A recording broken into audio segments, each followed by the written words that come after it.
चंद्रपूर जिल्ह्यातल्या राजुरा तालुक्यातल्या अंबुजा सिमेंट प्रकल्पाच्या शेजारी शेती करणारे शेतकरी चांगलेच संकटात सापडले। अंबुजा सिमेंट कंपनीनं स्वतःच्या क्षेत्रात अत्यंत तीव्रतेच्या तणनाशकाची बेछूट फवारणी केल्यानं आसपासची कपाशी उद्ध्वस्त झाली आहे। कर्ज काढून आणि पावसाशी दोन हात करून जगवलेलं कपाशीचं पीक पुरतं हातून गेल्यानं बळीराजा संकटात सापडलाय।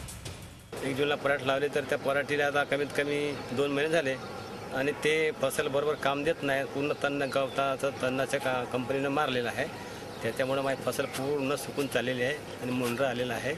तर ते बेकाम होऊन गेले। 70 ते 75% आपला शेतीचा खर्च झालेला आहे। जमिनीमध्ये असलेलं उत्पन्न खराब झालेलं आहे आणि ते जमिनीतलं उत्पन्न आज कोणत्याच कामाचं नाही आणि त्यांना फळधारणा सुद्धा होणार नाही। तर अशी शेतकऱ्याची अशी मागणी आहे का बा जर शासनानं आम्हाला यांच्याकडून मदत मिळवून दिली तर खूप चांगलं होईल।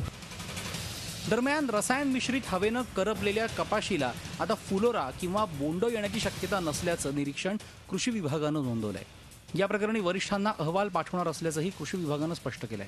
अति तीव्रतेचं तणनाशकाचा वापर त्याच्यामुळे हा असर पोचलेला आहे। याचं शेतकऱ्यांना कसं आहे, आता जोपर्यंत हा अटॅक राहील तोपर्यंत त्यांची वाढ खुंटेल। फळधारणे समजा सगळं जे फळधारणेची प्रक्रिया आहे हे मंदावतील आणि याच्यावर उपाय म्हणजे सध्या तर काही नाही। तर या संदर्भात अंबुजा सिमेंट कंपनीशी संपर्क साधण्याचा प्रयत्न केला असता त्यांनी काहीही बोलण्यास नकार दिलाय। मात्र कंपनीच्या या मनमानीमुळे आता दाद मागायची कुणाकडे असा प्रश्न बळीराजाला पडलाय। आशिष अंबाडे, झी मीडिया, चंद्रपूर। झी 24 तास रहा एक पाऊल पुढे।